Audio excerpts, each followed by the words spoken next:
Some question in the chat. Okay, so let's go one by one. This is a good question also. That to remain in the present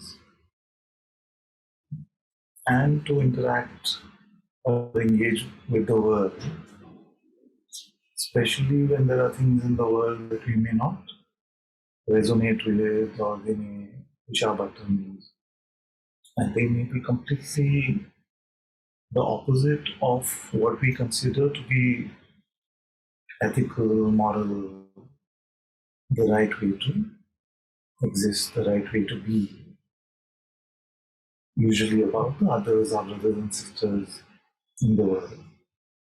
So, and the way, in a way, it can seem like a contradiction. Like, does it seem like selfish? Like, I'm just sitting with present, but look at what's happening in the world, or what? Use the word selfish. It could be that I choose to remain with lessons right in front of me. So sometimes there is sadness and helplessness because you can't change the situation.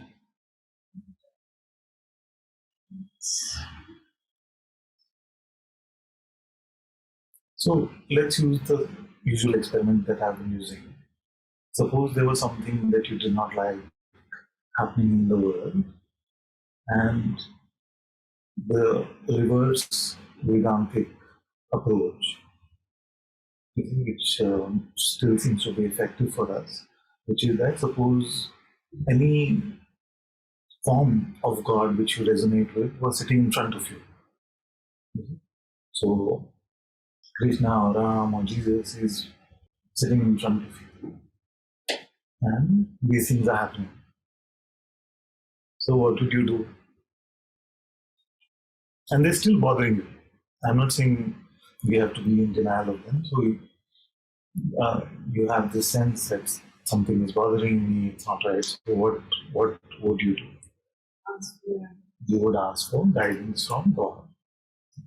So, and then if God said, go do something about it, tell your neighbor, or do something, or don't do anything about it, then what would you do? You would follow, at least try to follow as much as possible. Sometimes the advice may seem like it is too much, the guidance may seem like it is too much. And even if it did seem like it was too much, then you would bring that also to him and then say, but this is too difficult, please help me. And how do I do this? What you told me is too difficult. So if he, for example, conveyed to you that in some way his will was different from what your individualistic will was telling you, your self-will was telling you, then we have to learn to follow his will, God's will, more than our individualized will. Now, what is the difference in our situation? There is no Pratyaksh. It's not visible.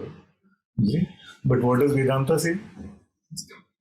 Vedanta, when you start, 101 says that which comes and goes is not real. Therefore, everything that you perceive, it comes and goes, is not real.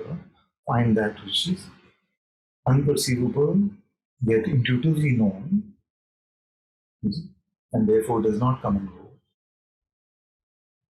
So, the discovery of this reality, both the nirguna, the absolute reality of the self, as well as the saguna, and therefore the Satguru presence, which is the presence of the Saguna Brahman, must be found within ourselves.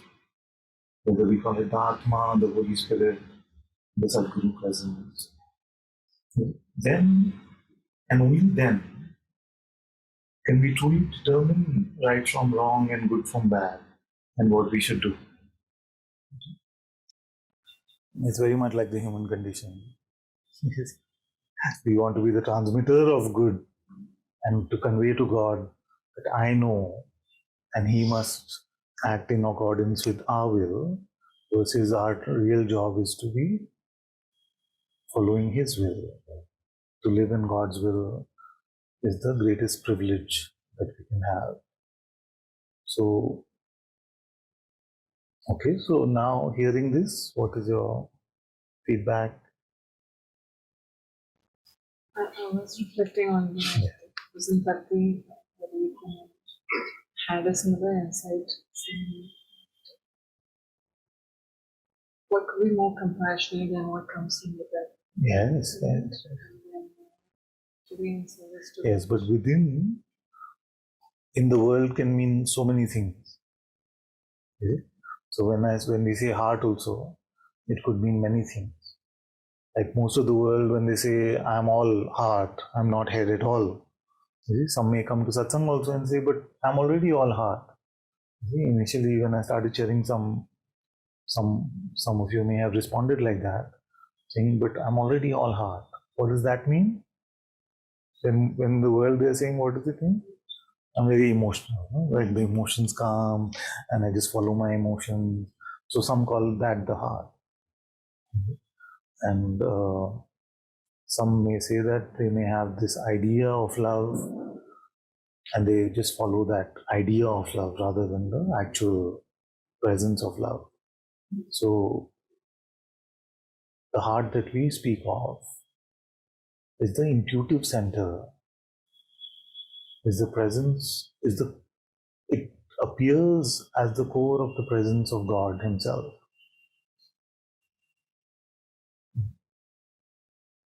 Its voice is distinct from the voice of individuality, the personal voice.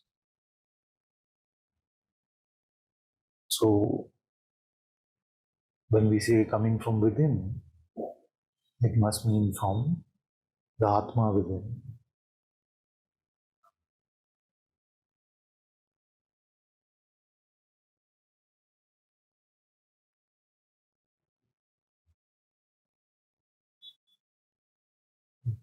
And only in the presence of this Atma within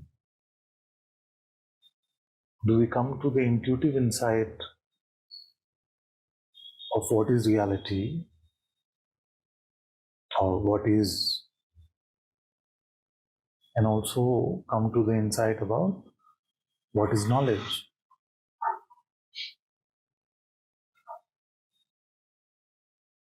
So whether we look at it as the philosophical constructs of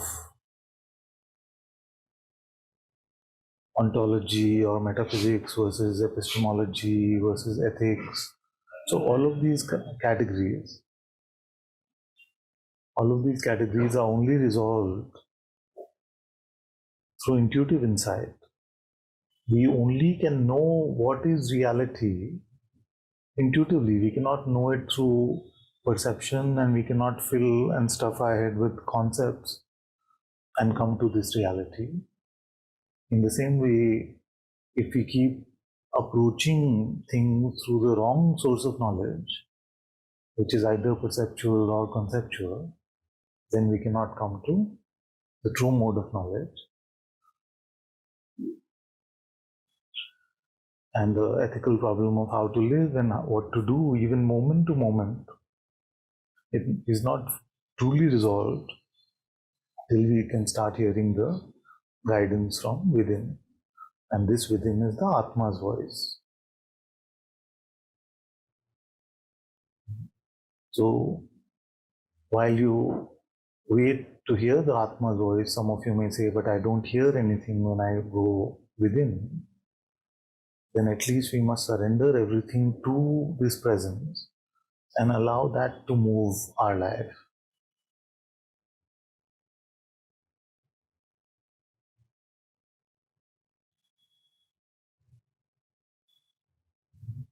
And from there, then maybe the guidance will become clearer and clearer as well. Then our whole life becomes a satsang.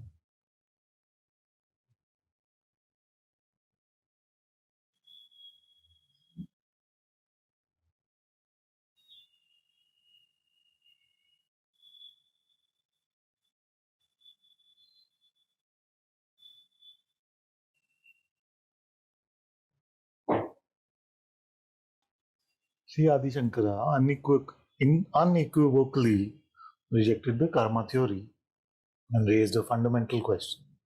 Which comes first, karma or janma? Given that there is no janma without karma, the inquiry arises about the origin of the first janma without karma. According to, somebody can read this for me?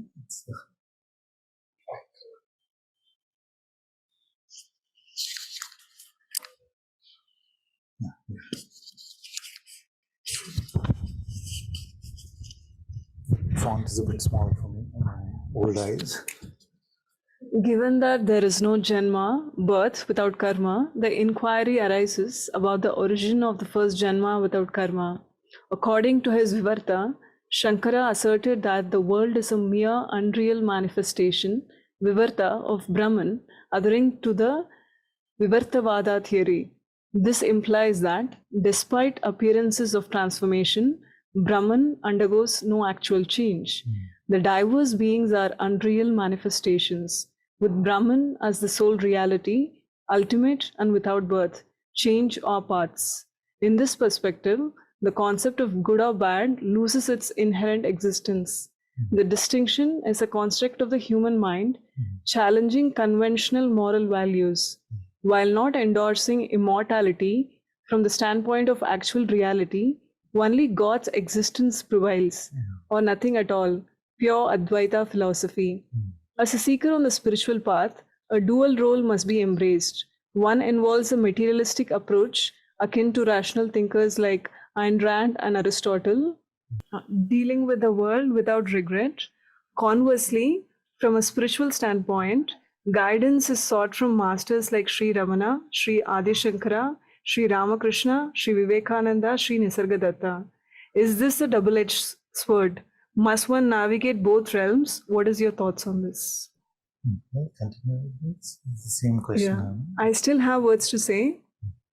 Thought has the capability to imagine and design things necessary for daily life as long as the body self exists, signifying the persistence of duality in the concept of self. Who creates this duality? It's another thought, isn't it? In the apparent reality characterized by duality, does karma operate? When the I, body self, realizes its non existence, merging into attention or pure consciousness, we term it realization. And in that state, karma becomes irrelevant. Is it true?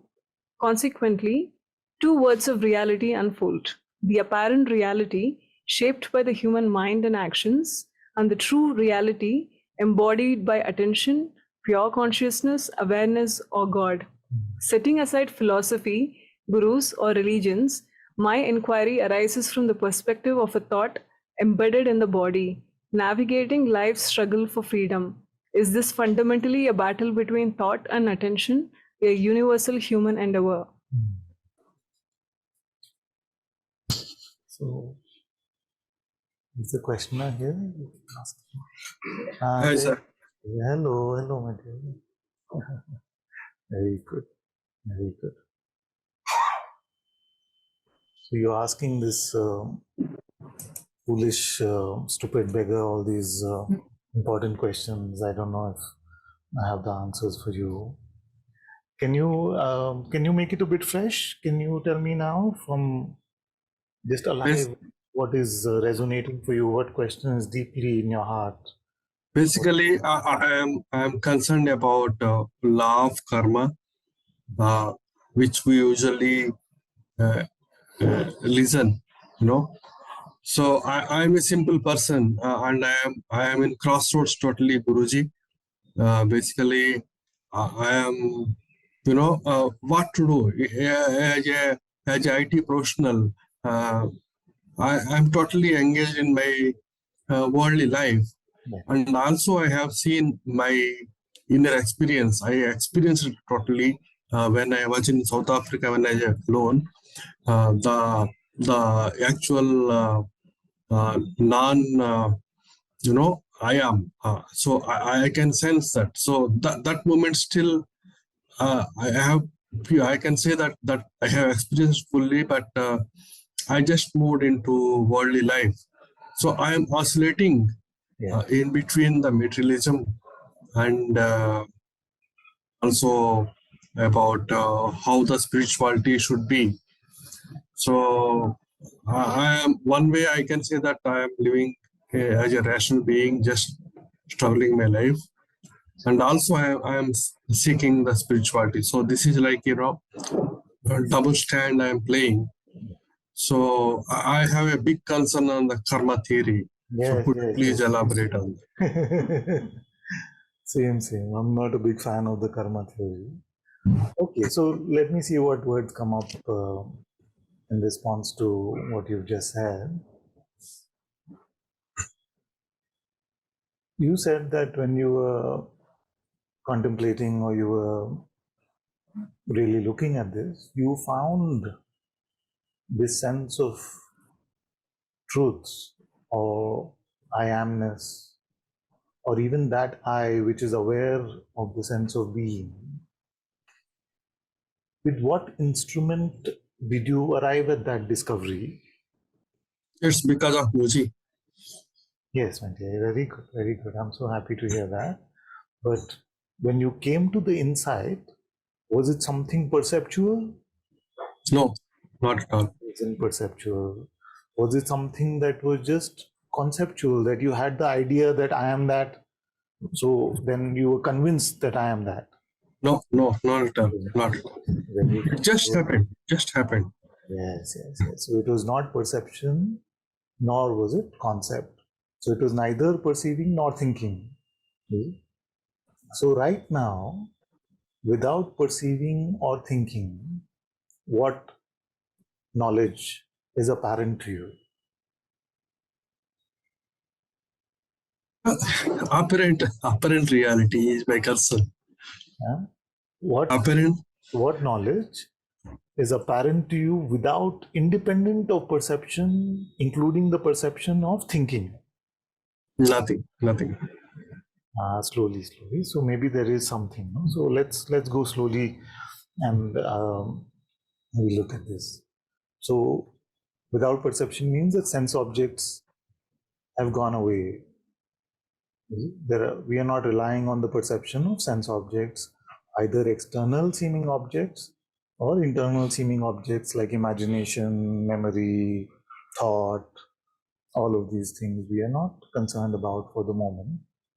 And also because that one aspect which is very sticky is the perception of thought, which is telling us messages.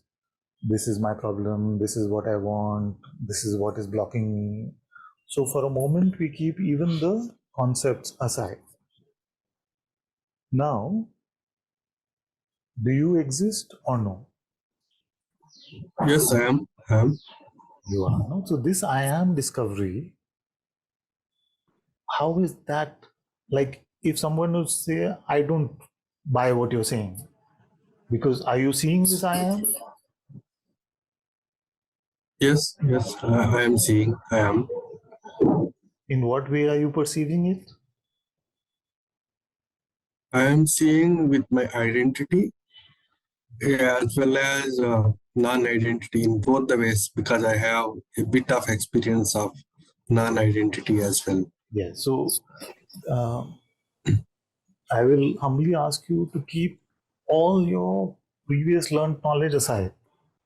That will help you in this conversation, because it may seem like your past experiences and what you have learned will help you as we go on this mini exploration together.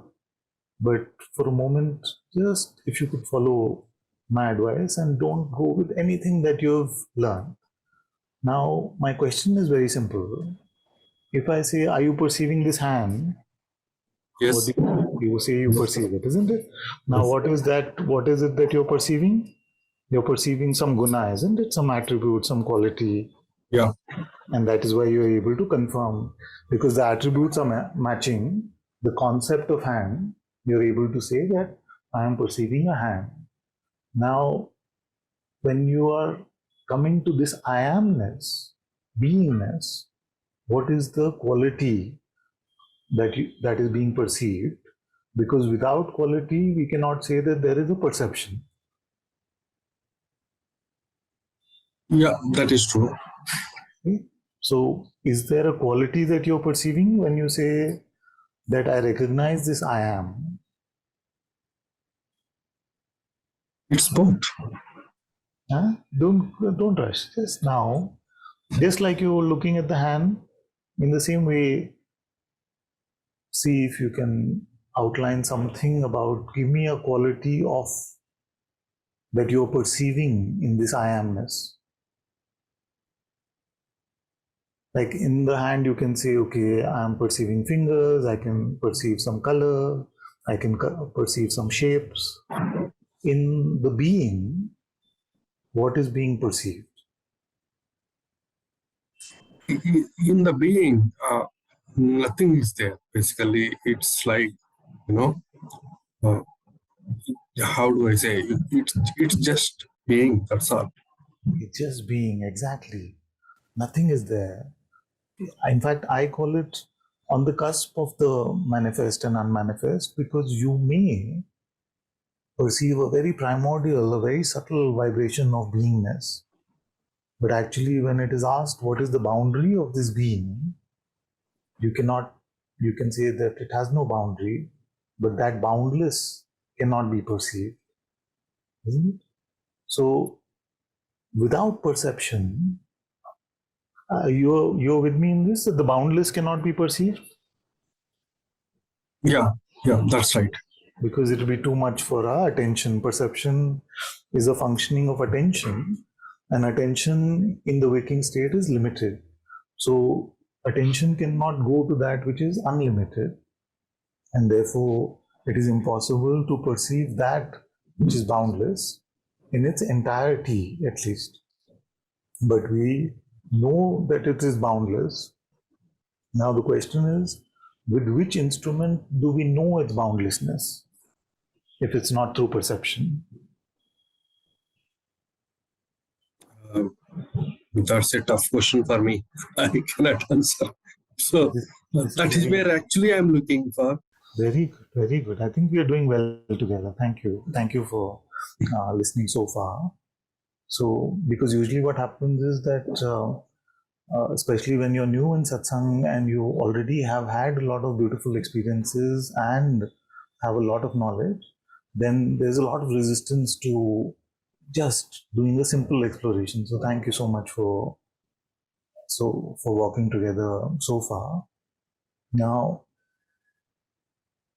it is very important that we come to this mode of intuitive insight, because as all the even the Vedantic sages have said, and I can see you're very interested in Vedanta, so I would recommend that you could also try reading Swami Satchidanandendra Saraswati, who's written beautiful books about what is the true mode of coming to the recognition of reality and how that is beyond perception and concept. So, like you're doing right now, you are saying, yes, I can confirm that I am. But I can't tell you its quality because I'm not perceiving it. Yet I'm able to confirm it. So that is intuitive insight. That is the instrument of self-knowledge. It is not intellect and it is not perception, but it is intuitive. It is the Sadguru within, the Sadguru presence within. So now let's go one step further. The I, which is aware even of being, aware even of I amness, is that recognized? 100%. 100%. Very good, very good. So this recognition, what is the nature of it again? What is the mode of recognition? What is the instrument of recognition? It's again mind when I say in the mind perspective, but it's basically intuitive. I cannot express in the words. When we feel I am, the I am which I'm talking about is not that I. So I can clearly say that, the I which I'm talking and the I which I am referring is totally different. Very good, very good. So what, correct me if I'm hearing you correctly, it's that there is a I or you which is aware of this sense of I amness. But it is beyond even this I am. It is not the same I am. It is untouched by being and not being. I cannot perceive it. I cannot put it into words. It is ineffable in that way. And yet, I can confirm it 100%. Now, my proposal to you is that the only way that you can confirm it 100% is intuitively.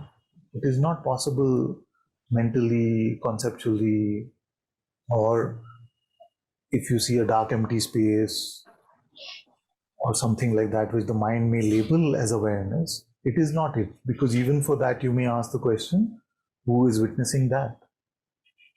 So, that true witnessing, the pure witnessing, the pure awareness, that is known purely intuitively.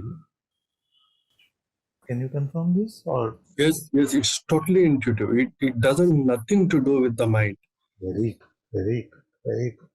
So now, my proposal to you is that rely on this intuition to run your life as well, to answer your questions as well. All the dilemmas which are apparent in spirituality, because the intellect is too small to gather what our intuition is telling us.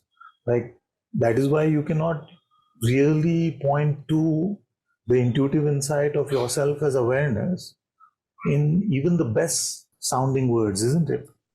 You Yeah. cannot encapsulate that discovery. Yeah. In the same way, you cannot encapsulate even the reality of presence, although the more gross something gets, the more words seem to be available to try and describe that. So for presence, we may have a few more words. Then out of presence comes unconditional love.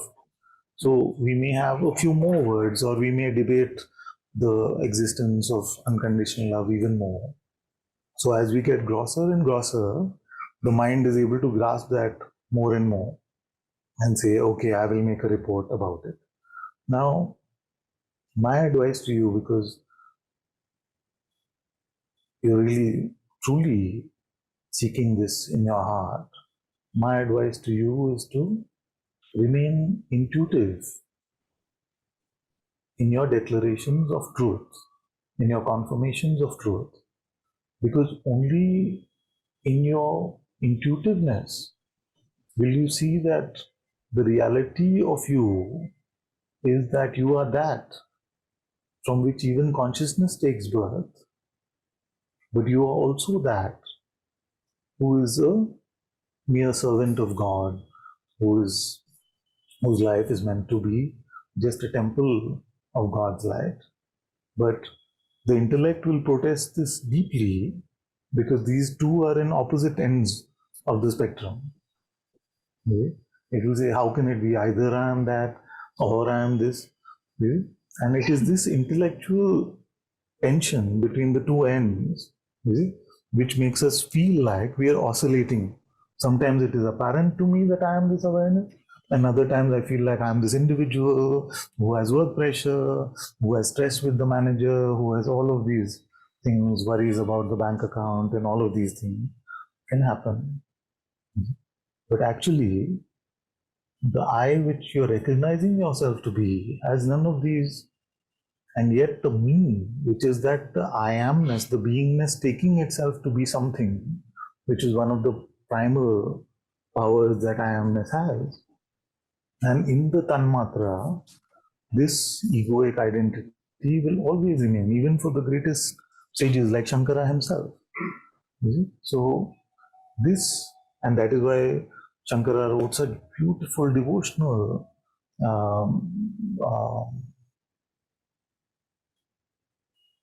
words in praise of God, in praise of even Devi.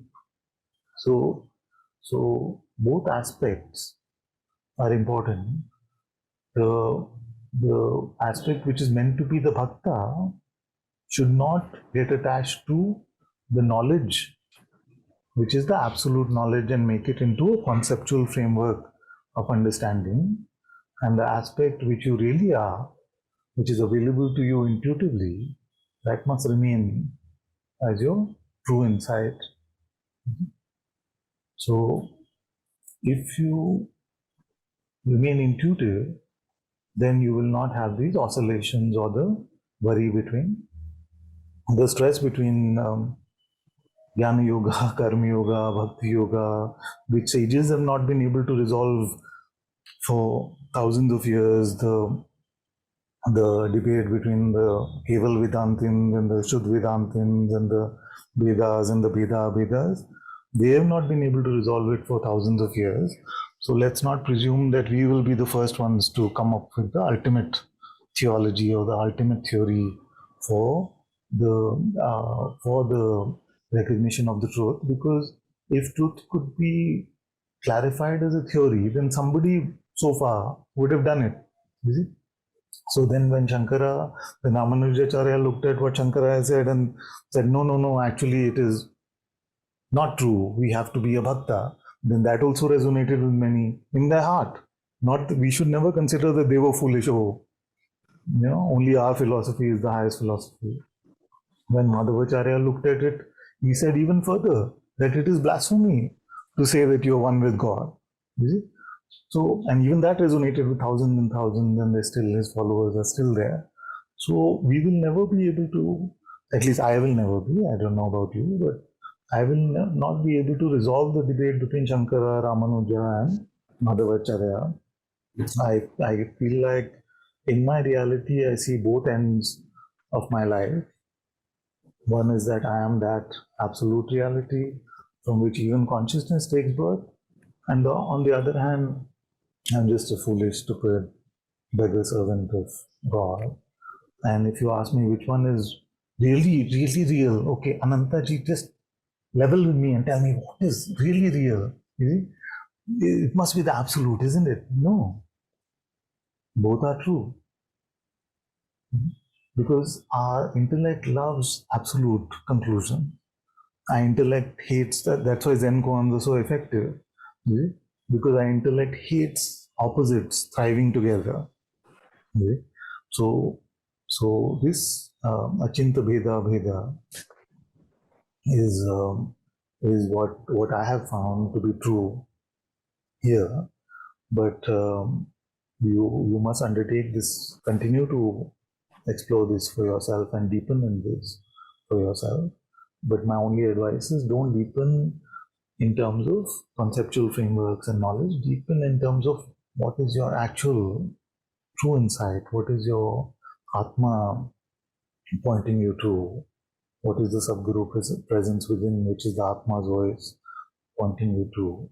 And if you rely on that, then the oscillation between taking the absolute to be your true identity and the mere human to be your true identity, that oscillation will start getting resolved, because you are not relying on your intellect at all, and you will not suffer without your intellect. You will just stay in the holy presence of the Atma within. Okay. Thank you, Guruji. Thank you. Very well. Thank you so much. Thank you for posing this question. Thank you very much. Because intuitively it is very simple. But if you approach it intellectually, it can seem very difficult. It can seem... And the question that he posed is something which I may have grappled with a lot in reading so much and picking up so much spiritual knowledge. It can happen that these inherent confusions, that if Shankara himself was such a Shuddha Advaita Vedantin, then why did he establish so many temples? Why did he establish so many Shivlingas? Why did he write such beautiful words for praising God? Because who is the praiser of God then? Who is giving glory to God? So you realize that in the life of the true sages, you will see that the absoluteness of their reality and the bhakti, the servitude aspect of their life does not seem like it is causing stress or tension. It's not two opposite ends of the spectrum. It is very much in resonance, and that is only possible when we live intuitively. Otherwise, the mind will keep saying, "But who are you? Aren't you that in which God takes birth? So why are you then praising God or giving glory to God?"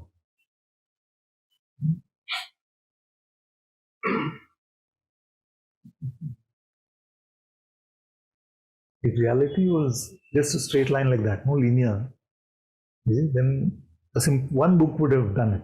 Like somebody would write one book and everybody would read it, get the intellectual concepts and done. But God has made this mystery very beautiful. You can't just approach it intellectually. You must come to the intuitive presence within. And to come to the intuitive presence within and to live there itself is the greatest adventure that any of us will ever have.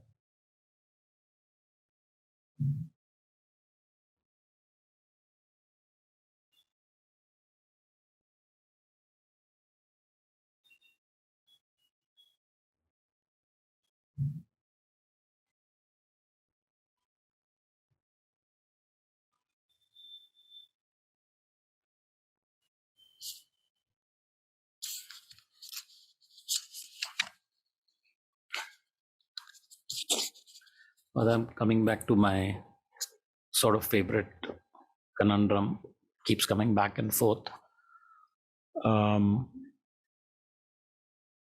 Like what you've pointed out before of being careful of using Advaita excuses for positive or negative, for action or lack of action, either way. And I'm not looking for a templatized answer because I know those don't work like you've said. So maybe just guidance on how to approach it intuitively. So just to maybe give you a little more dramatic example to make it clear. So if I'm in the forest and a tiger is coming and I have a stick to wave it off, or a torch of fire to wave it off to scare it, and I have a gun also, I can shoot it at any point where I decide.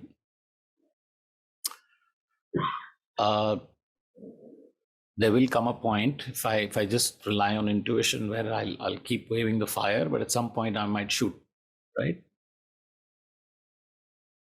So that's very easy from an intuitive standpoint. And even in real life, it seems intuitive in similar situations, not tiger, but other situations.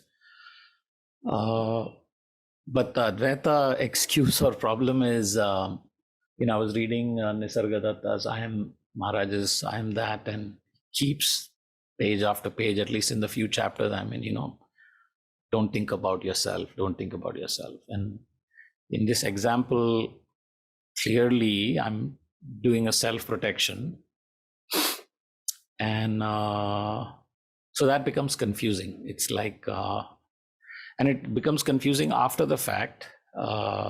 Like I told you, I would shoot that tiger because intuitively I want to protect myself, and I won't even think about it, I'll just shoot it. So what you're saying is presumably. Yeah, but in real life also, I've seen that if I feel that somebody is over encroaching my bubble or whatever you want to call it beyond a certain extent, I do act in self-defense, and it seems intuitive. It doesn't have to be rage. It doesn't have to be anger. It's just. Are you able to discern the difference between instinctive and intuitive? Actually, maybe I'm not. So maybe we should look at that a bit, because instinctively we may have this, like even to put a more colloquial term, like a fight or flight type Yeah. response, maybe Yeah. instinctive. Yeah. But intuitive is a different quality. Yeah. So there's three words actually. So there's instinctive, there's impulsive, Yeah. and then there's intuitive. Yeah.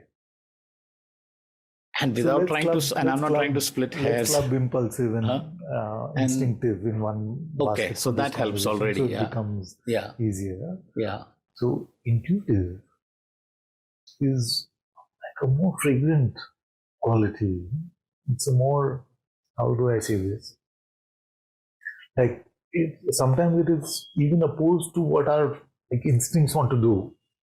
It may, like our instincts may just want to run, but our intuition may say sit or not move us. You see, in presence. So something but your intuition is clearly saying no. Yeah, that's what I'm talking about. I'm not talking about acting out of total fear and paranoia, right? That might be the instinctive, that an animal might react like that. And so maybe, yeah, so I'm Now not. the thing with instinctive versus intuitive is that instinctively we may presume that I would wave the stick with the fire, and then ultimately I can presume that I would shoot the tiger. But intuitively, we can never make a presumption like that. Yeah, so, but I have to talk about it, so I don't know how to talk about it because I'll never be in front of a tiger. So, okay, it's so kind of continue. Yeah. Okay. So let's remove tiger. I'm facing a situation that is similar. Somebody's encroaching beyond my comfort zone, where I'm not trying to gain anything. I'm just doing self-protection. I have no ill will to that encroaching party. So that self-defense is still defending this personality.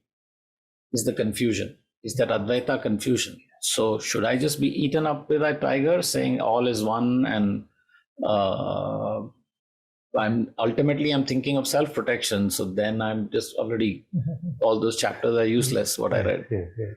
So self-concern, self-protection. Self-concern, of course, is like we spoke about it a lot in the last satsang. Also saying it is literally the opposite of God's will. No? When we are operating out of what about me, what's going to happen to me, you see, all of that. So if you're able to determine in the moment what is my individual will or what is my mind propelling me to do, what is it that I want to do? So in this situation, what do you want? In that moment, it has been clear, Father, like I've been saying. Yeah. No, but then when I start reading, these words create confusion. Yeah. Because it's happening post facto, I understand. And you've said, don't analyze post facto. Yeah. So maybe that is the same answer again, and maybe we don't need to belabor it. No, it's okay. Yeah. Okay. So how do we deal with these situations? How do we deal with these situations? So the mind may be saying, da, da, da, da. The feelings may be jumping. See, all of these things may be happening, but you're staying empty of all of this. Yeah. See, empty of all of this, something naturally moves in a certain way. Yeah. See? Now that naturally moves in a certain way, like I cannot say if that situation was to happen here, what I would do. In the sense, because it's completely unpredictable, and that is the fun of living in God's will, because you have no idea. Yeah, which is why I said I'm not looking for a templated answer, right? Okay, let me give you another example. I have a dog at home. I love the guy. But if he jumps on me a little more than I can handle, I harshly yell at him in the moment. And I have no ill will towards, I just want my space. And then he has figured out that if he jumps beyond this point, right? And in the moment, it feels like that's how it should happen. And it's not out of like anger. I just know he's a dog and he's going to jump as much as he feels like till I show him his boundary. So I guess I have to give you examples. Otherwise, how will I share my conundrum? So if you were to say, we keep all of that aside, which in a way I know you're also saying, but to illustrate the point you're saying that, I'm just saying that even the smallest thing, your heart guides you like moment to moment and moves you moment to moment. And whether it is, I've never had a pet in that way, but even with children, we don't know when to indulge them more, when to indulge them more, and at what point should we say stop. Because we've seen both examples, parents who are overindulgent can spoil their kids or not. Some kids turn out perfectly fine, and parents who are very strict end up, then when the kids have freedom, then they get, then they don't know how to handle that. So as a parent, it is very difficult to determine at what point does one say no. So because it is an impossible thing to resolve that way, it must come moment to moment from the heart. So if the heart says no, then no is fine. If the heart says yes, yes, have some more, then that is fine. Might still come back after a few months. And that is the theme of today's satsang anyway, in some way, that how do we know what is the right action to take? How does one move? So one moves empty of themselves and moves in God's presence, just like the sharing of satsang. And then maybe the second part gets confusing, but I don't want to say that it doesn't happen, because it does happen. That God can specifically guide you, or your Atma's voice can specifically prompt you this way or that way. Now, what to do? Sorry, we'll come to you in a minute. So, what to do when we are convinced that an answer is needed, but no answer is available? What to do in those situations? In those situations, we must follow the word of the Guru, and if a Guru is not available, then we must follow the words of Scripture. Because in doing this, we are pretty much working with some guardrails, and we are in service to God's will. That is the way to live. So that is why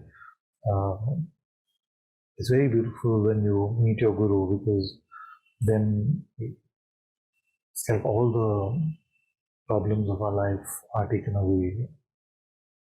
Because not just metaphorically, but really everything is their problem now. So I tried the scripture approach because you weren't available. Yeah. Available outwardly. But what I realized is it's very easy to fool myself either way. And while reading the scripture, somewhere that intuition gets lost, even though Krishna is trying very hard in the Gita to keep you intuitive. I just wanted to say it's not easy, and it's easy to fool oneself. So I then eventually resorted to, okay, what would Father do? And it's a very good point. And even Feynman said, Richard Feynman said that first we must not fool anyone, and we are the easiest to fool for ourselves. Like ourselves is the easiest to fool. I may be mangling his words, but you can understand. We're very like if you go with an agenda to scripture, like I'm going to look for a verse in the Bhagavad Gita which is going to give me permission to do what I want. We may not be that upfront about it, but basically, like we come to satsang also with confirmation bias, right? So that is why I keep saying that empty yourself first, and then if there is something which you haven't confirmed, pay more attention to that. Mostly we find that we are paying attention to that which we've already concluded for ourselves. Saying today's satsang is very good because Ananta-ji is saying exactly what I have been thinking. Then it's not very good. Then you've already thought that. So, but these are subtle things. Because in the human condition, the mind is so limited.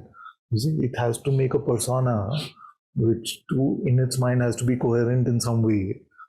So, just looking for approval, and that's why all this social media hacking, like the sense of approval you feel when you get a like or a share or something like that.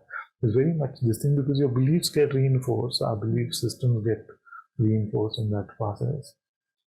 So it's also possible to approach scripture and say, okay, now, isn't this what I'm trying to do? Isn't this karma yoga? Then you're writing, yes, karmanye yoga vikarasya, whatever. We're looking at just the right thing. But at least if you open the book, we give ourselves a chance.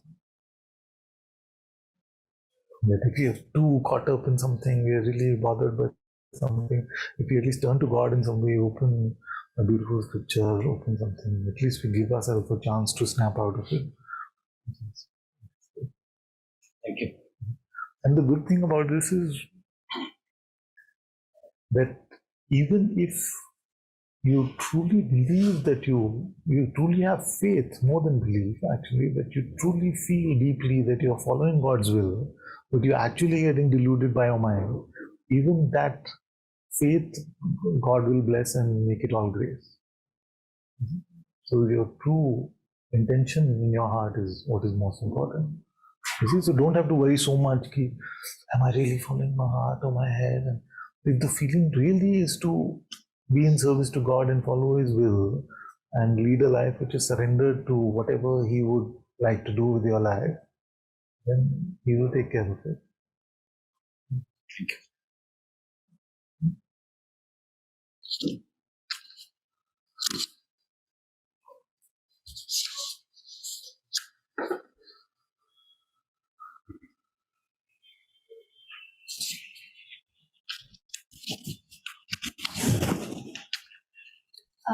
Father, I had heard a talk from Robert Adams some time back. In that, he says that seva to the master is the fastest way, like to realize God. Like that, he says, seva is the fastest way. He said. That time I didn't understand what he's saying. It didn't make sense to me much. But there'll be another talk where he said self-inquiry is the fastest way. So all the masters have said everything is the fastest way. Yeah, but I wanted to share my experience, Father. Like you were telling us about the Heart Temple movement. And I said I started it, like small steps I started taking. And I've not even done what you've told us to do, but I feel such a closeness. I feel so in my heart, Father. I can't even explain it. It is such a divine feeling I have to just talk about God. It's such a grace that I feel in my heart. I'm just like uttering a few words, that's all, nothing. Very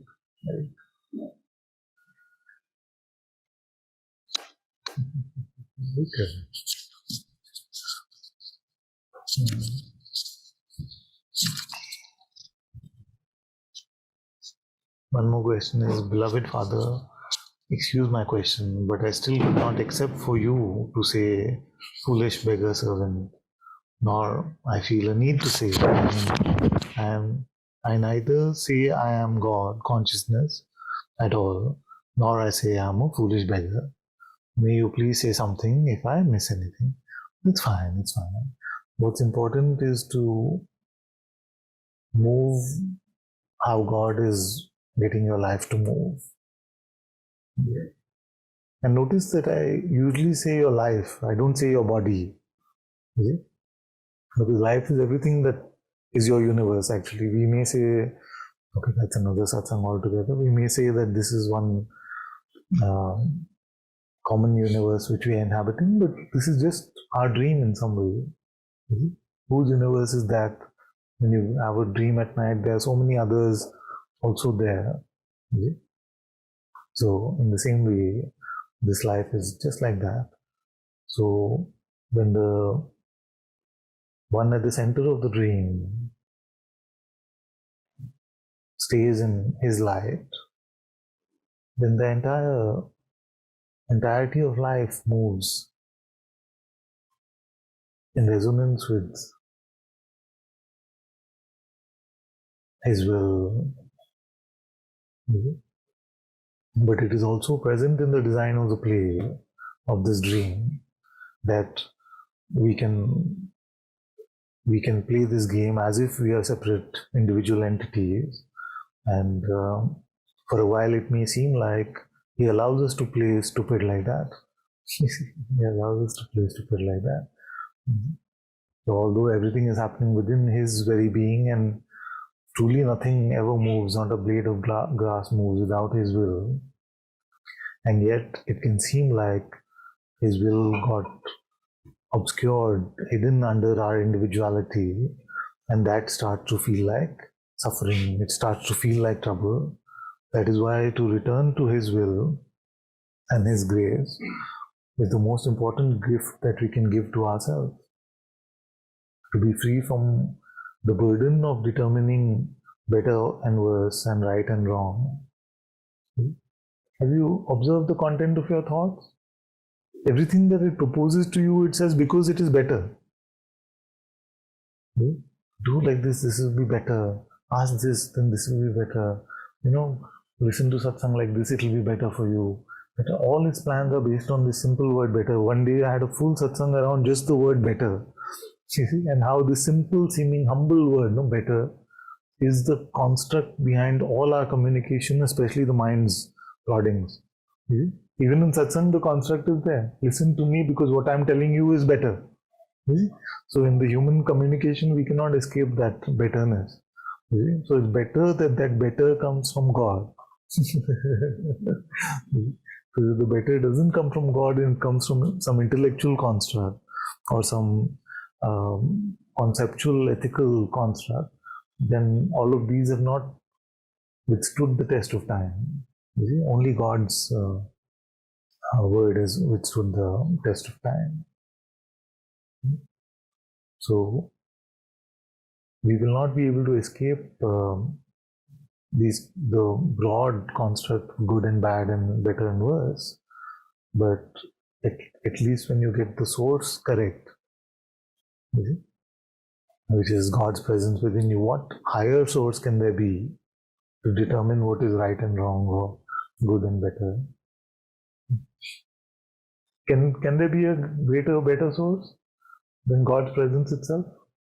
Is it? So what is the source of doubt? Is it really God's presence? Have I really found it? You see, all those doubts will come. So those we have to encounter and we have to let go of.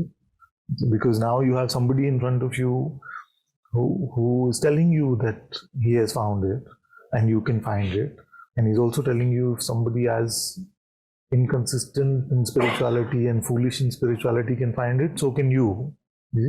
So all the reassurance is being made available. Now you have options, You can say, he's lost his mind, he's crazy. Okay. Or sometimes it can also play as if, but Ananta is too much. I cannot be at his level. But I'm telling you that I'm really, really foolish. You can really find God if a foolish one like this one can. So don't let the mind either in false humility or in other excuses and time-wasting tactics take you away from this, the most important project of your life, which is to really find God within yourself and then to stay with Him, live in His light.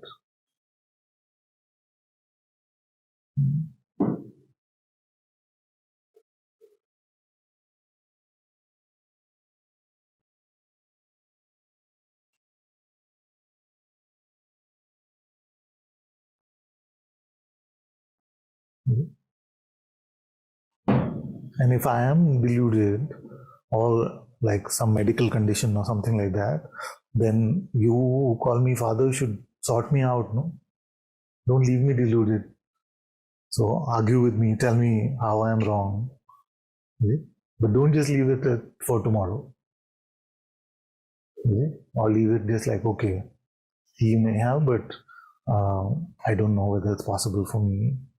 I'm giving you every tool possible to come to this, because there is no fulfillment in life without this. Till your heart temple starts to shine, your life is zombie life. Don't make any other aspiration or goal as important as the discovery of God's presence within yourself, the Atma within.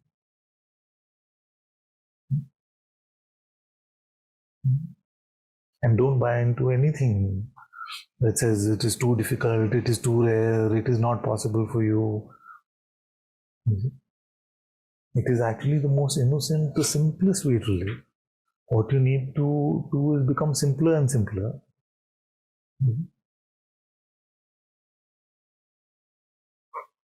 The more complex you are, the more difficult it will seem. So simplify, simplify.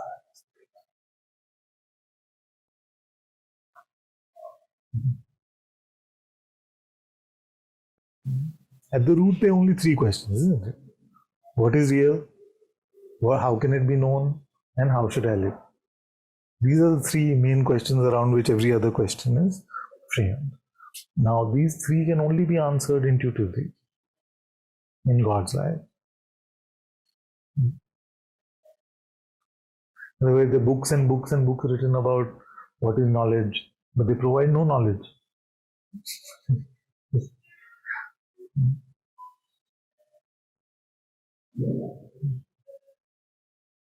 Without self-knowledge, every other knowledge is empty.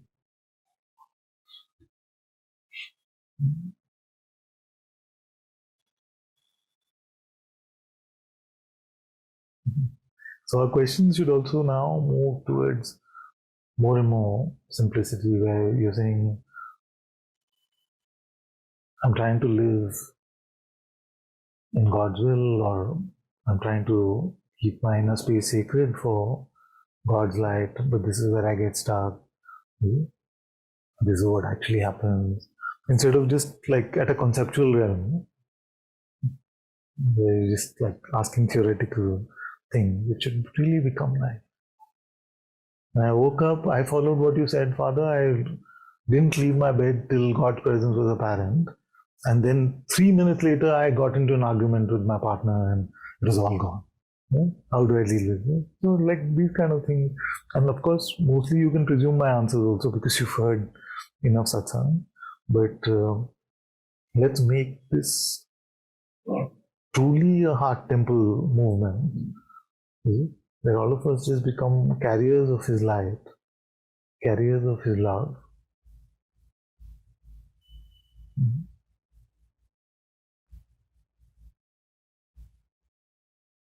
Not leading a life full of self-concern, but out of what would He want, what is His will. So far it seemed like we didn't have access to that, no? It seemed like I have to make the best determinations for myself in my head. I am to compute and say, okay, this is better, this is worse. But we've not been able to solve that. In the human condition, for thousands of years, we don't know whether to give beggars money or not. The simplest problem we've not been able to solve. Because it's very circumstantial. It depends on the context. So we cannot really make a way of life. It has to be live moment to moment. So we don't know whether we are to give him or her everything that we have, or nothing at all, not even look at them, or give them a little bit. We don't know, you see, but we can only know in that moment based on what our heart is telling us.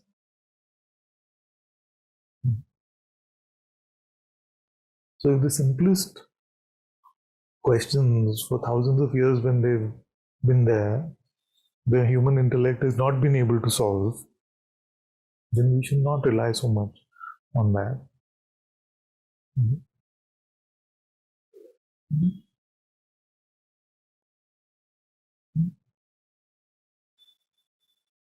And that is why the experiment of the reverse Vedantic experiment of saying, if he was in front of you, then what would you do? So of course I'd ask him, So now he is more intimately with you. Then why don't we ask? In front, at least is some distance. To be in front, there has to be distance. He's right there as your very presence. How much more intimate can that be? How close would you want God to be? He is that close. Can it be any closer? He is the absolute and He is His presence. What can be closer than that? And this me who is not to be found still floats around. So the best way to anchor it is in servitude, in bhakti. Okay, say something now. I've been rambling for some time.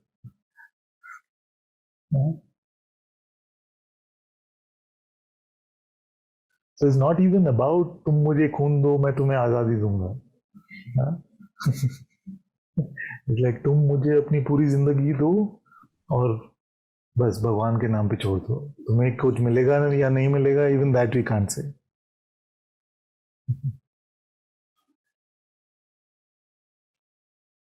That is the leap of faith. Only God can be worth that, no? To give up on a whole life without any guarantee.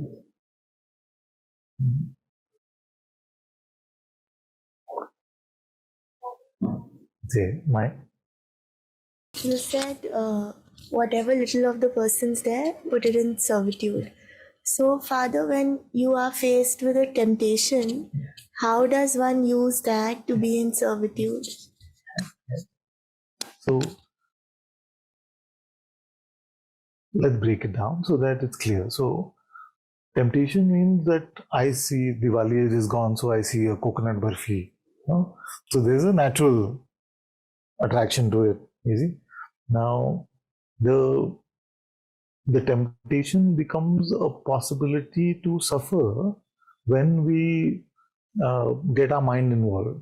You see? And I say, oh, I should stop eating, or I should have more of these. These are so good. You see, then it amplifies.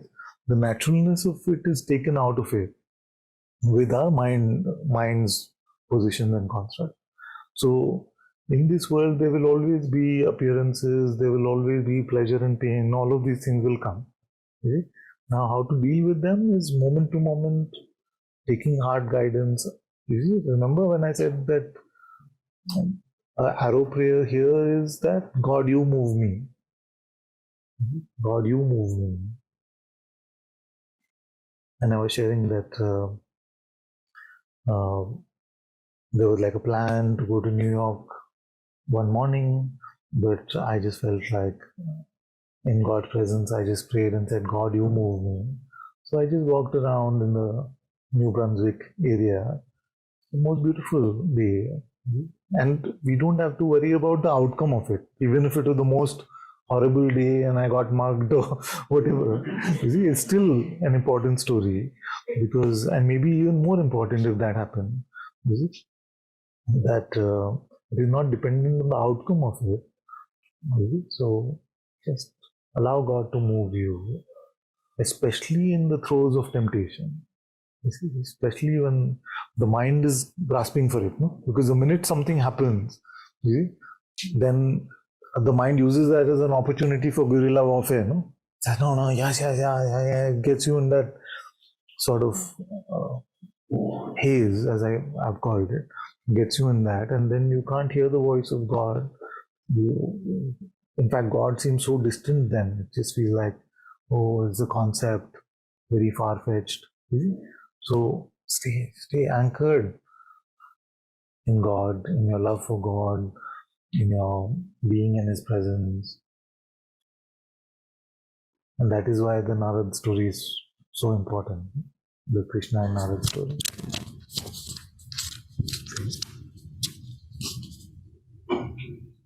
That's it. I see it, don't it? Yeah, I'm just completely very blank. I can hear in my heart the like about servitude. I can hear I can ask, God, what would you like me to do? Yes, yes. And we're so lucky to have you, Father, that you tell us what to do so clearly. And it always, I mean, It's I know beautiful it's to be able to just ask yourself, God, what would you have me do? yeah, and it's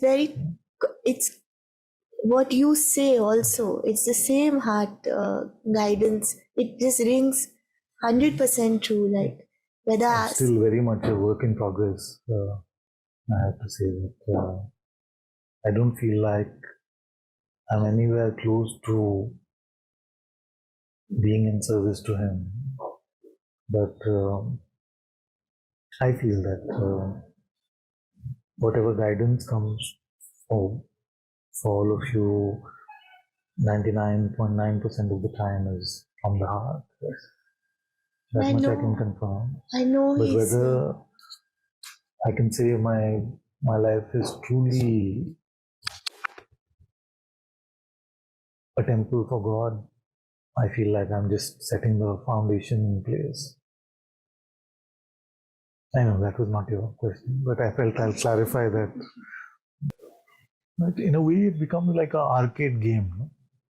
what is It that? becomes like Donkey Kong or Super Mario Brothers, where the barrels are being thrown at you, the coconuts are being thrown at you, and through God's grace, it's the only way you can jump over them or duck them. So life, in a way, continues to be this arcade, and this is the nature of Maya, that it will keep playing this way.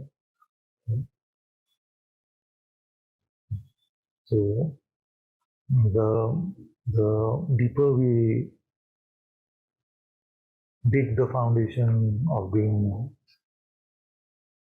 in love with Him, in service to Him, the easier it'll be to duck all of these things.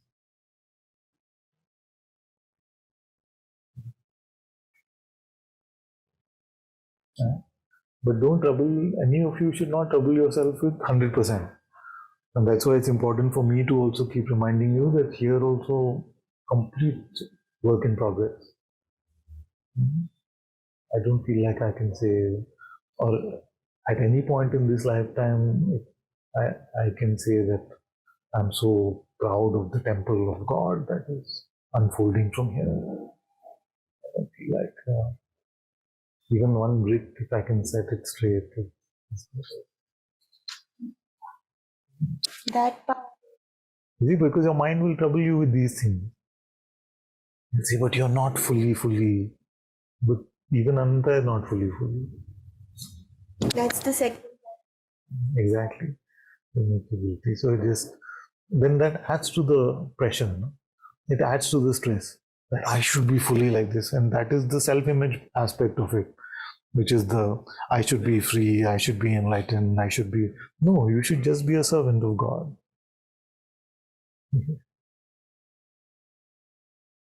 The freedom and enlightenment is only the marketing of spirituality.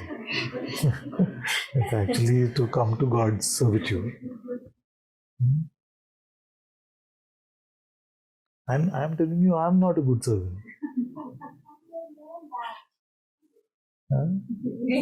No, I'm saying this point very seriously, that if you put this pressure on yourself that you have to be a good servant, then you have to create a benchmark of that. No, I'm just saying that you have to be the best that you can do in that moment. You see? It's not about some overall benchmark. In this moment, did you, with all your might, get rid of individual will and keep yourself empty for His light to shine? That is what is important. You see?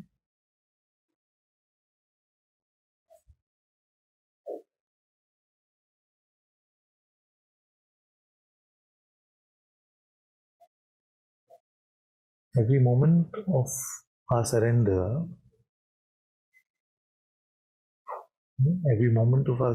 is the only way to live this. We cannot, you see, the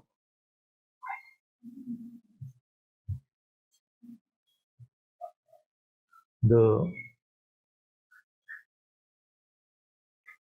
mental pressure of making ourselves into a good servant, you see, is also not helpful to us. Because then it itself uses the thing, no, it's the 1-2 punch. Like you identified correctly. First it'll tempt you. Then look at you. How many years you've been in satsang? Look at you. Is it? Like that. You're sharing with children. Look at you. Huh? Like that. So that's the 2 punch. No? The 2 punch is a knockout one. 1 punch is very trivial mostly. But this guilt, this benchmarking, all of this stuff can become long drawn suffering.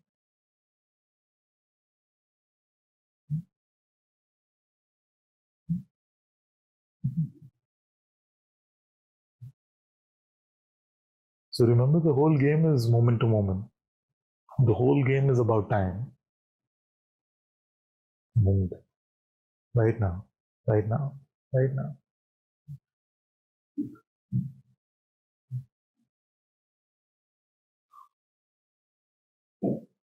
Not about attaining something. Not.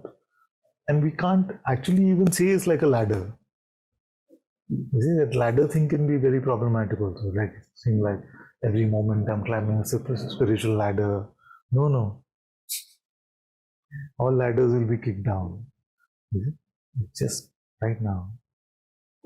Really empty.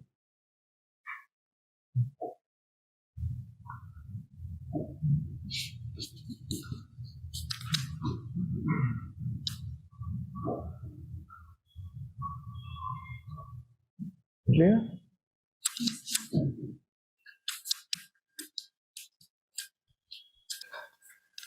Never make it personal about yourself or about any of your brothers and sisters. Never make it personal about them. Always make it about the block. Always make it about the ignorance rather than the one who's being ignorant. Then that keeps us sacred.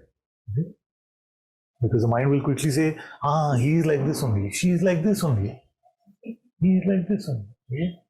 That's not that. That's why in our history we know that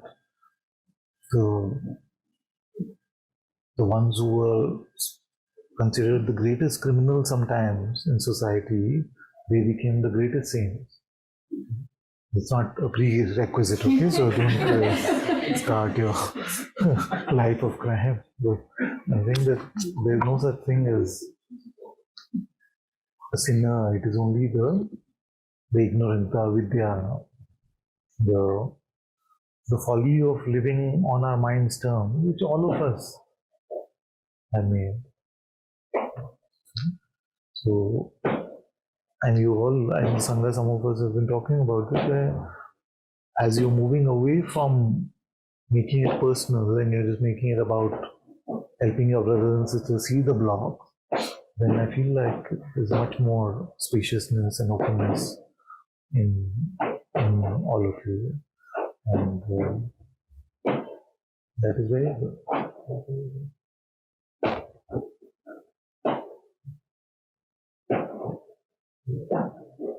Never judge another, because that judgment is as much ignorance as what you're judging the other for, if not more, actually. Never judge another, because that judgment is as much ignorance as what you're judging the other one for, if not worse.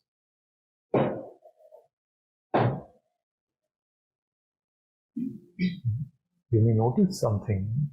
You may notice something like a conditioning, and if out of your love and your heart guidance, something propels you to attack that conditioning in another, that is completely fine. But you know that your brothers and sisters can also smell where you're coming from. Whether you're coming from a place of personal judgment or you're coming from just trying to be helpful. Trying to be helpful.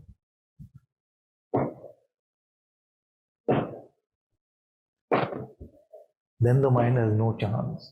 Then the mind has no chance. What Meera just asked, Father, it's very relevant from last week. You said even for the small things, you find out whether it is my will or so. That's really, really difficult, Father. Specifically, Really difficult. yeah.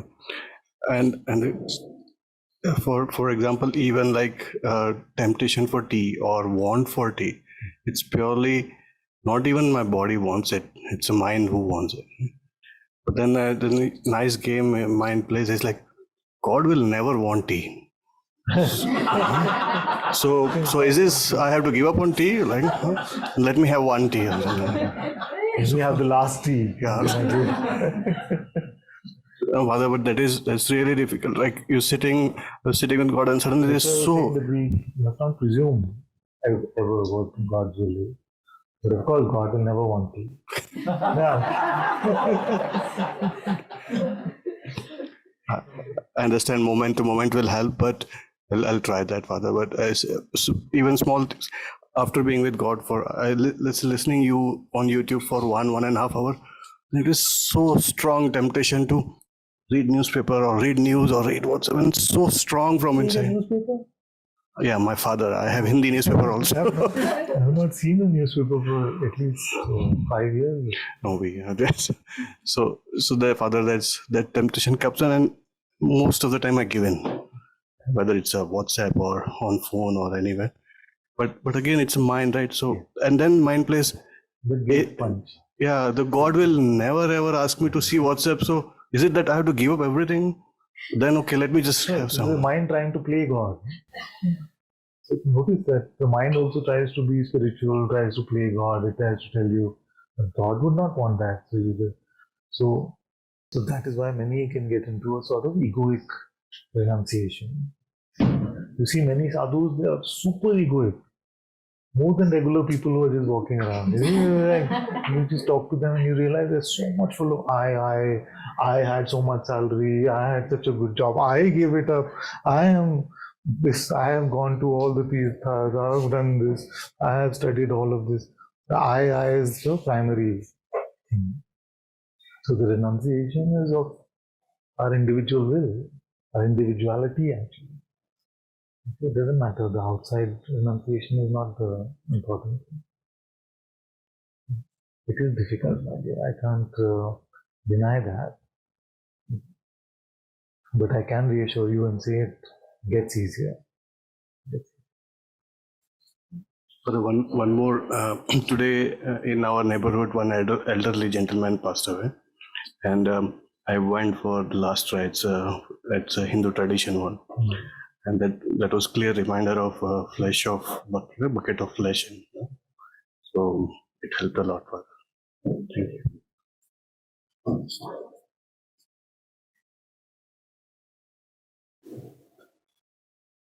I'm very happy to hear these type of reports because all of you in your reports today, because they're very practical. Practical in the sense you're attempting to come to a true way of life, and there are some questions emerging from there. It's good to resolve those, right? Yeah. It's kind of similar to Amol's question. Is this on? Yeah. On the weekend, since I had to resort to scripture, there's, I think, chapter 6 in the Gita where Arjuna is talking to Lord Krishna and saying, all this philosophy that you've taught me in, so far is amazing and it makes sense and it's energizing.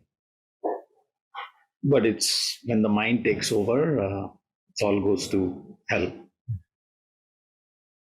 So then Krishna's next response is, yes, undoubtedly, oh great warrior. The mind is very hard to tame, but through practice and vairagya, that is the only way. So then I was reading the more detailed commentary on what vairagya means. And so then they talk about raga, which is strong, lustful attachment and desire. And then the commentator clarifies that that should not be confused with preference. And I felt I've gone into that mode of going crazy about tea and gulab jamun and all of that. But if I really ask myself, like, I've not really had that kind of lust or Feverishness. It's a preference. Would I like a gulab jamun? Sure, if it's there. Or would I like a tea? Yeah. So is that? Yeah, exactly. You're not going to a restaurant with your family. I used to make this joke often. But you're not saying that awareness playing as consciousness in the dream world that it is creating has given birth to this body mind that is in front of you, which you like some spaghetti bolognese or something like that.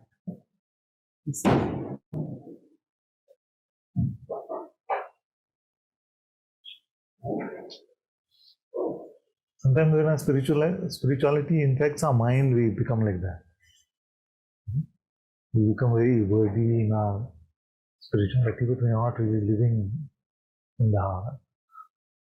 That is why I'm saying to all of you, simplify. One moment of really letting go of individuality and following God in your heart is much more important than reading 10 scriptures.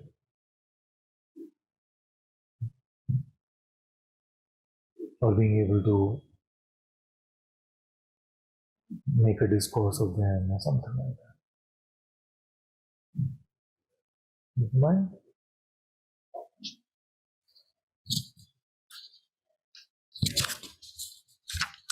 Father, if Okay, let me clarify. Not reading them for guidance is very good, but like we read them to become a spiritual encyclopedia and to be able to share, this one, that one, this one. So if like I go to my heart moment to moment to ask for guidance, if something is taking me out in the world. So I go once, and if it has a lot of charge, I go again and again. Is it like that? Yes. Especially if you're pulled out again and again. I'm suggesting to all of you, you live in that temple. But Father, sometimes some things are very in your face and strong, Some things are very in your face and very strong, Yes, of course. And in that case, it feels like attention goes there and thoughts come about that, and again it's, and you're not you, and I feel like I'm not used to now living like that. Feels like there's no oxygen, such a drastic. That's why Maya is Mahatagni. What is Mahatagni? The greatest con artist. Kabirji has said Maya is a Mahatagni. Beautiful description. Even in the identity of the bhakti of the bhakta, it can hide. I am becoming such a great bhakta. In that simple notion, it can hide. So, and those who are really switching out from it, it will try to tempt you with everything that it has. Father, when there's an insight, after that, or when there's a deepening. Okay, can I just give you like a practical thing? Like, mostly live as if you've turned inwards and sat in God's temple.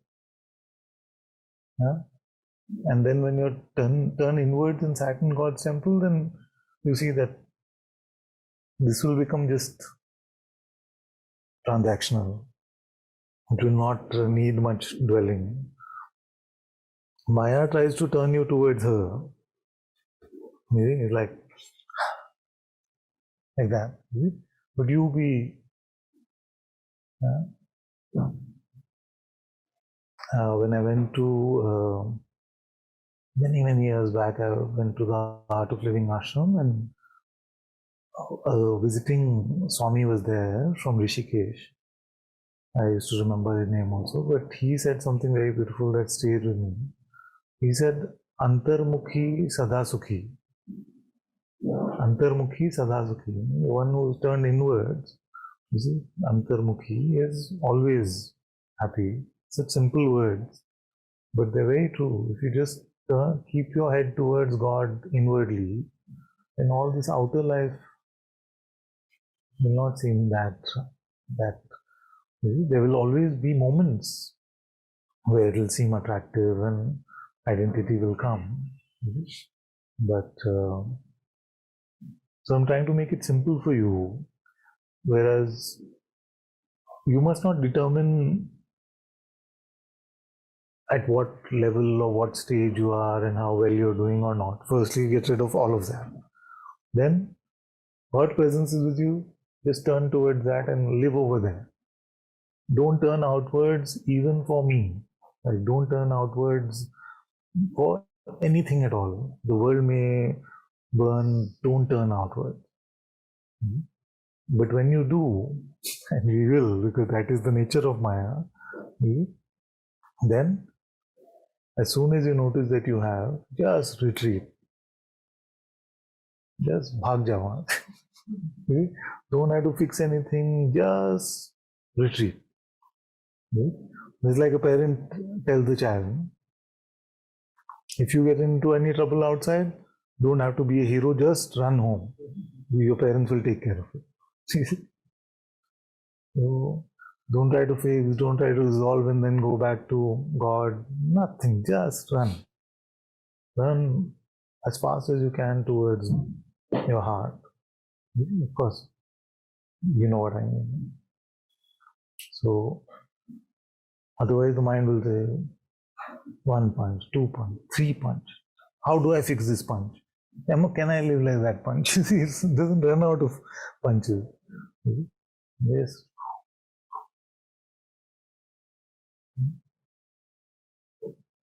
Antarmukhi Sadasukhi.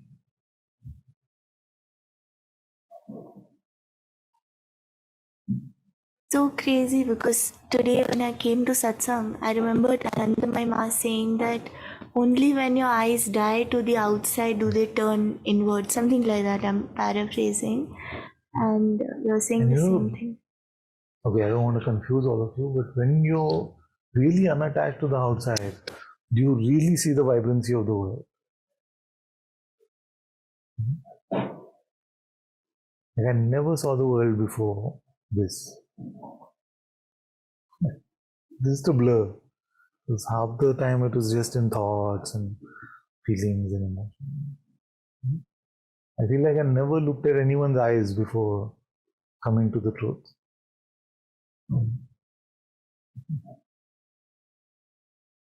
So when we're dead to the world, then the world becomes alive for us.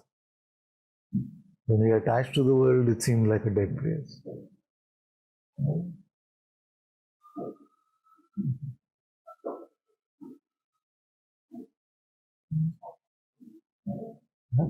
She'll finish, then we'll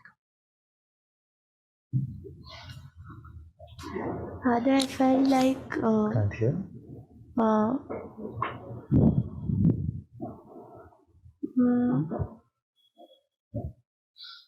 Felt like? That I just want to expose this. It's not, I hear you, what you're saying, but I want to say about that. Every time, how I notice that I come out is all the rest of the stuff outside comes later. It's that voice of pride which comes first, that first makes a good report on, and it feels, it's not spottable very clearly.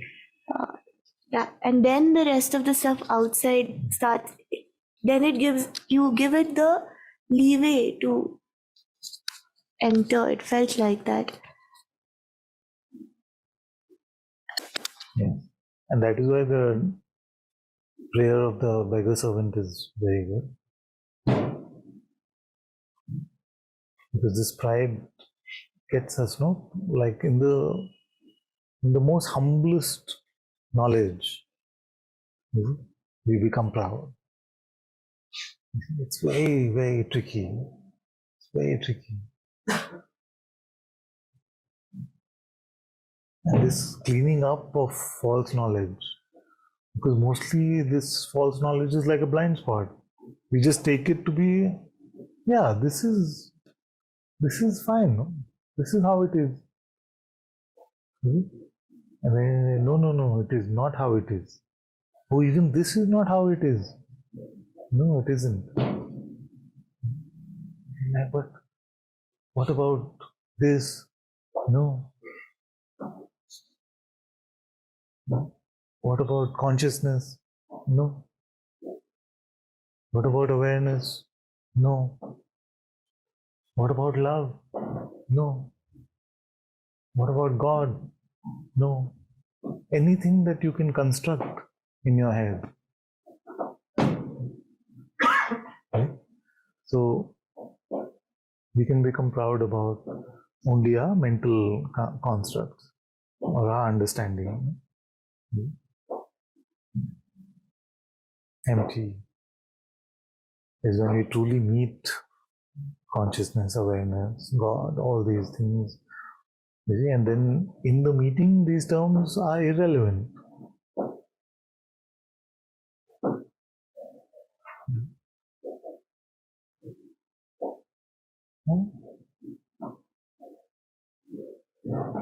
So don't ever think that now you know something. Don't ever believe that now you know something. The instant you start to feel that, I got something, I have started to know something. Stop. Yes, with the sheer innocence of a child, stay in God's temple.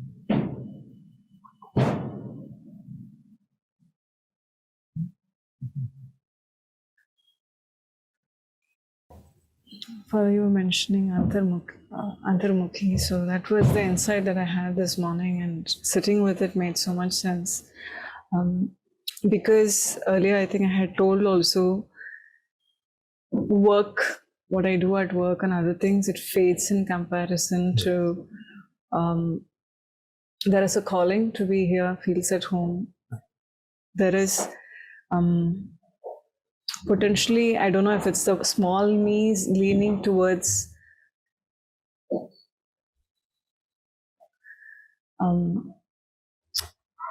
probably the small me is leaning towards wanting to be in satsang more rather than be at work.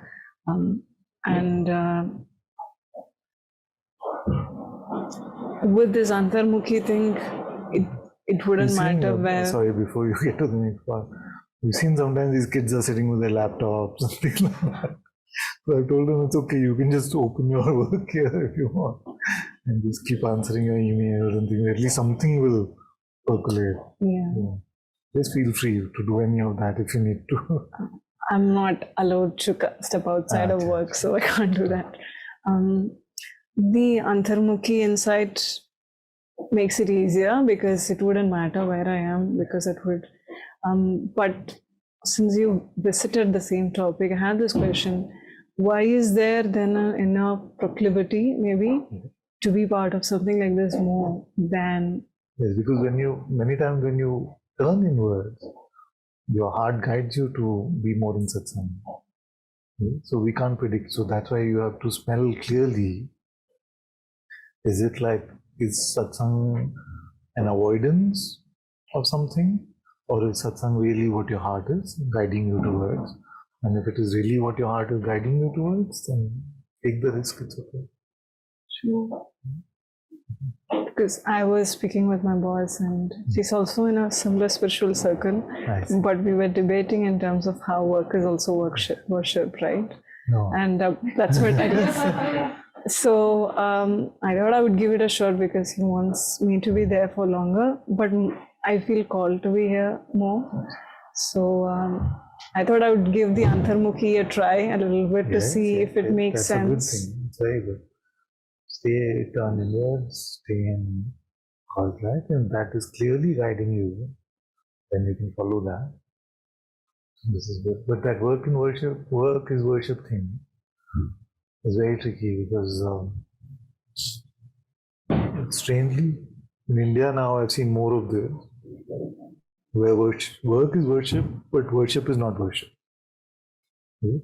So, like in my family also, like my mother, so most of you have met her. So if I go back from satsang at 9 o'clock, it's like, कितनी देर तक किया? Like that. जल्दी आ जाते हैं.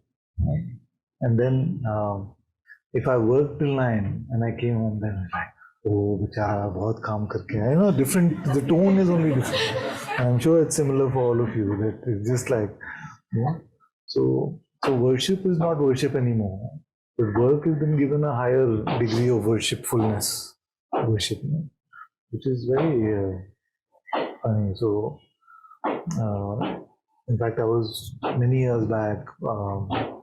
I was talking to one of the husbands of one who comes to satsang, and he said that work is worship.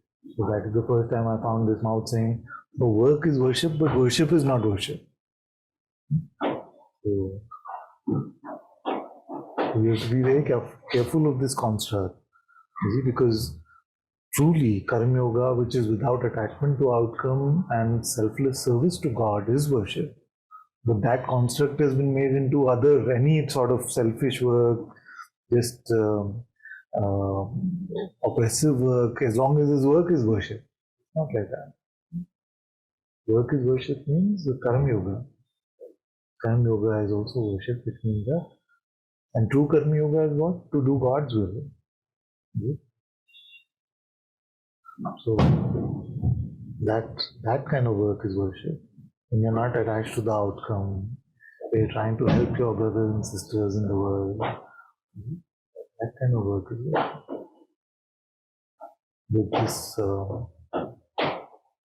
sheer money chasing, individualistic, egotistical, prideful work, let's not call it worship. We may call it a necessity for some of us, but let's not say, oh, worship.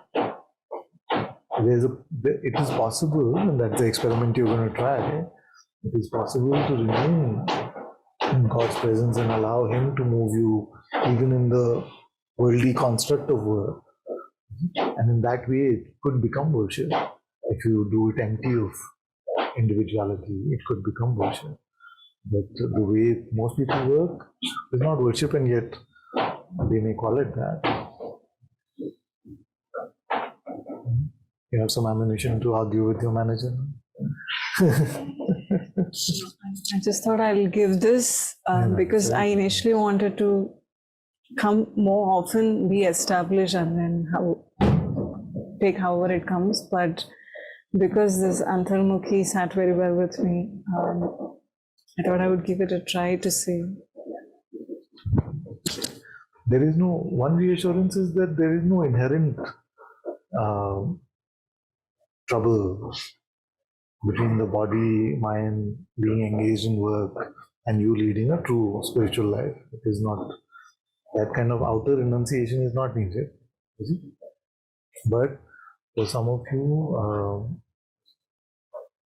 you feel like a deeper immersion in this way may help, then that is also fine. You see? So what you should do is just allow it to unfold, don't rush into anything. Just try to be established in your heart more and more. And from there, you'll just find yourself maybe enjoying work more or sending your resignation letter. Either can happen. We can't really predict. That's the fun of this. So it becomes a no spoilers life, as opposed to the usual construct of spirituality, which means you'll become antaryami and you'll be able to predict everything and these kind of things. You will never go to your intuition for that, because the movie is so enjoyable, fresh. You will not say, God, tell me what's going to happen tomorrow. Why would you want to know?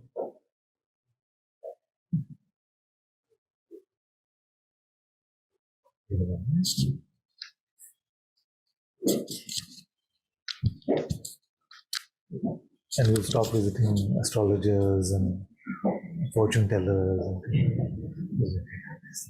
don't give me spoilers. It's exactly the same thing. It's exactly the same thing. This movie is playing, but because we are fearful about what is going to happen here, you see, because we don't yet realize it's just playing on the screen. So that's why we say, okay, please tell me, please tell me. You're spoiling your whole movie, experience, and it doesn't turn out to be true anyway, because every possibility can be traversed, and that's a different conversation, but don't get into any of that stuff. Father, just a small report. You say that the battle's about time. The battle's for time. Yes. And I've been reading these screw tape letters that you recommended. And I really see how I just fritter away time. I just wanted to bring that up. Very good, very good. This book, The Screw Tape Letters, and C.S. Lewis has really examined the functioning of the mind so intricately and put it as a work of genius in that construct of screw tape and wormwood. What is it? Screw tape and wormwood having these conversations. But it's very much like a part of it is very much like the Patanjali Yoga Sutras, strangely, where even in the Yoga Sutras they've defined the various type of thoughts we can have. But in the screw tape letters, is really expose the workings of the egotistical mind so well. And the battle is for time because it finds ways to postpone. Because after hearing me, at least for a few days, some of you have been there for a long time, I don't feel like any of you intends not to live in God's light or presence. Okay? All of you intend to do it. But the mind comes and says, tomorrow, today something else, tomorrow, or later, right now something else. So this is just the postponing tactic. No, God now. If not now, when? They say, no, if not now, when? If not you, then who?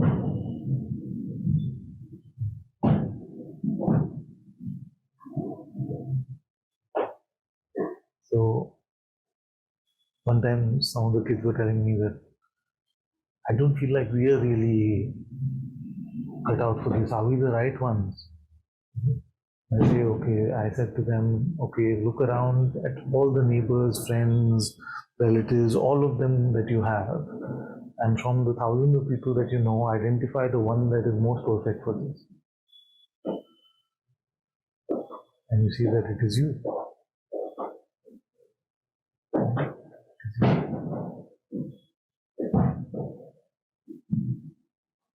The possibility has been made alive for you. For most of the world, it's too far-fetched. You may come here and say, what is he talking about? ऐसे थोड़ी होता है. ऐसे ही भगवान मिल जाएंगे. इसके लिए तो जन्म जन्म की साधना करनी पड़ेगी. He's saying now.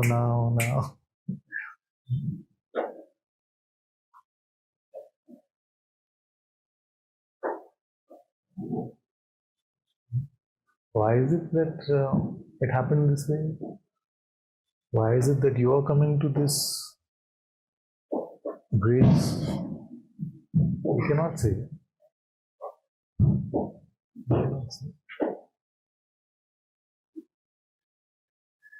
Why is it that the possibility of being in servitude to God is alive for all of you versus seeming so distant for most of the world? We cannot say. We can just say grace.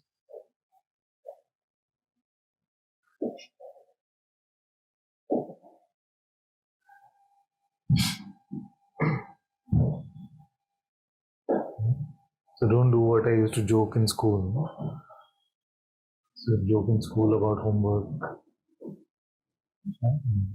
आज करे सो काल करे सो परसों. इतनी जल्दी भी क्या है, अभी जीना है बरसों. But this is what our mind wants us to do. There's time. Even our families will tell us, you're too young. There's time for this. Wait till you can't do anything else. Then you'll only have to do this. But by the time you get to that point, what happens? We've all seen older people who've not really focused on their spirituality, and then they try to get into it when it's very late. Mind is already too deeply conditioned. It's too deeply. Of course, grace can help everyone, but many times you notice that you must not leave it till later.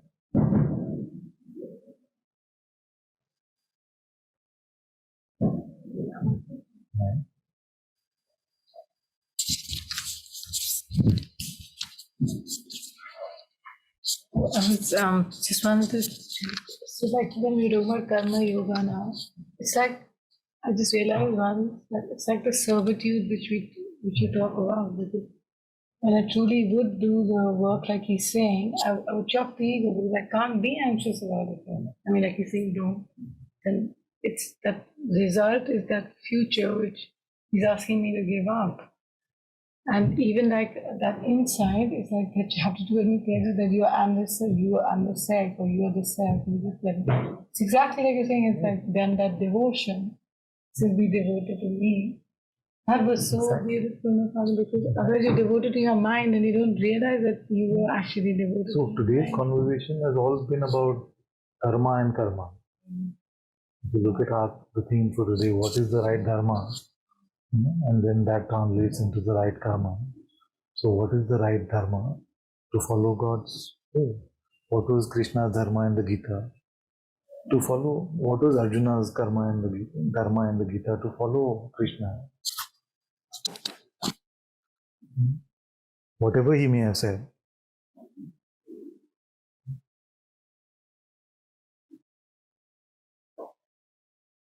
It just simplifies everything. Otherwise, it's so difficult to try and understand how to live. That's why plants and birds have a much better life.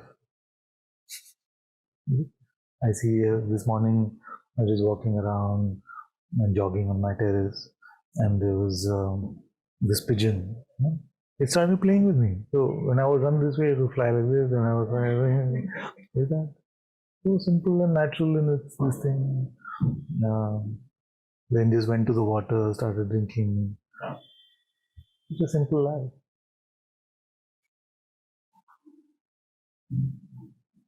Just flying naturally, jumping around from place to place. So in a way, it is a much more beautiful life. But in human life also, there is an opportunity. Because there's an opportunity in tasting delusion and coming to freedom, which has more maturity than just being free all the time.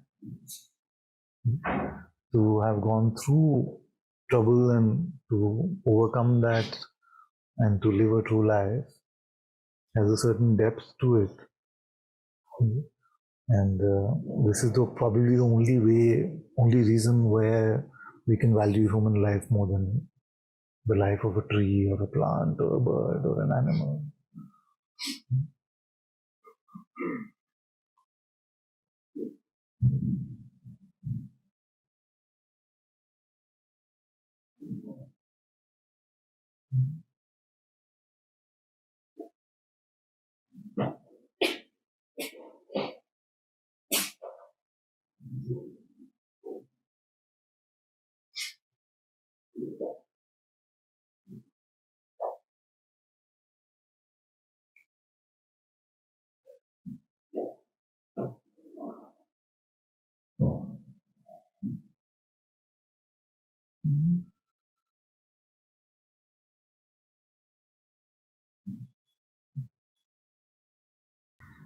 So, Father, sometimes when you're just in being and just very happy and, you're just feeling very, very chilled and, peaceful and, now we have sometimes we have a choice as to whether to continue like that, or to, snap out of it. So for instance, let's say one example would be, today, like when we leave here, let's say, the time comes when you leave, our spontaneous stuff will be, okay, just walk out of here and then, go home, right? But one could just stay here, like you could just stay there, right? Because let's say if everything is Maya, you wouldn't need to react to that impulse to go and do something in the world. Or more tangible, like in the morning when you're getting up and, you could just stay there, right? And you're not even seeing the world, you're just chilled. But then, how do we exercise this choice as to react to schedule and timing and, this conditioned stuff versus just staying chilled? Because you could, as you said, you said, don't get out of bed. But what if you just stayed in bed, right? Literally, right? With the bell. Oh, you came, no? Oh, nice. At the risk of sounding, lazy or naughty, like, what if you just stayed in bed, right? I'm just honestly asking about the impulse to move into the world from a state of, total bliss, because that you're going to, you're probably not going to keep the same amount of bliss when you're chasing the senses. Yeah. But then, now you're in the waking state, what do you do? Like, how long should you stay in bed? Yes, he's approving. What's the spiritual alarm clock? As opposed to the physical alarm clock. Jyotika, may remember that when I started sharing Satsang, this question used to come a lot. So there was Azhar, Dr. Kanchan, all these people would just say, but then I can just not do anything. Is it? So then I used to say, because Satsang used to be on Saturdays usually. So I say, okay, Sunday is a safe day. Now Sunday, tomorrow, you just don't move. Don't do anything at all unless you're moved in this way. Yeah?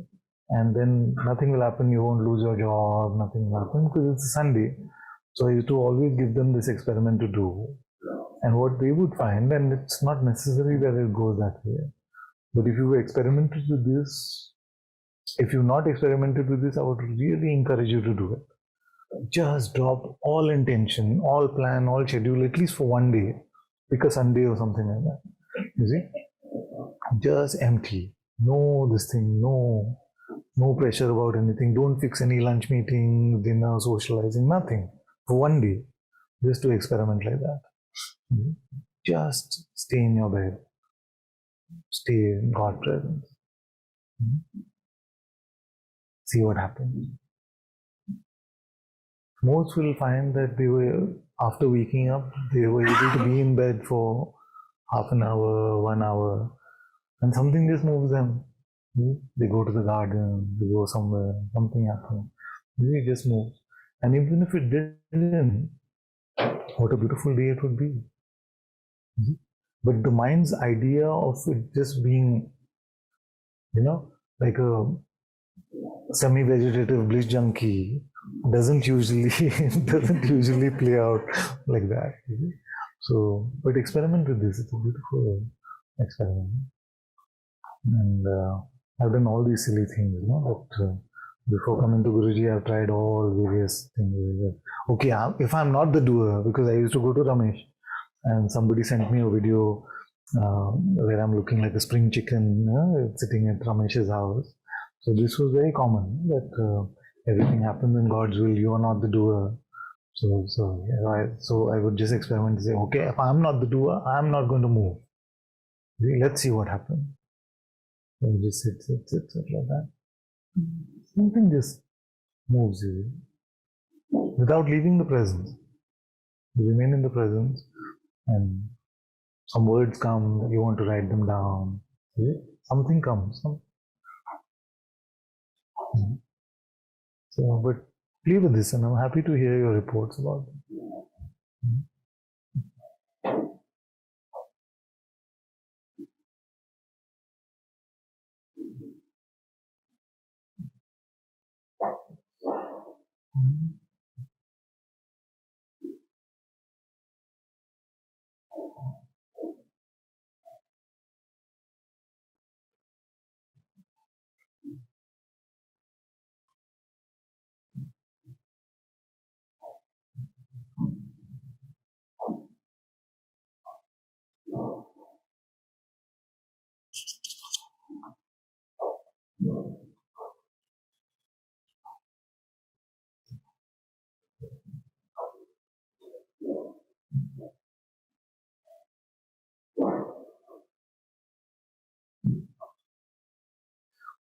Father, to me, singing brings me back to my heart along with attending satsang. Is it a trick of the mind? Should I not listen to the opportunities to sing more? Yes, you must follow your heart fully with integrity. And if your intention is to follow God's will, then everything is grace. So these days, especially for those who've been with me for many years, I'm not providing specific answers. Yeah, I'm not saying do this or don't do that, because I want you to learn how to trust your own heart. And if you do it with the right intention of not being selfish but serving God, then even if you're getting tricked by your mind, God will take care of it. There's nothing to worry.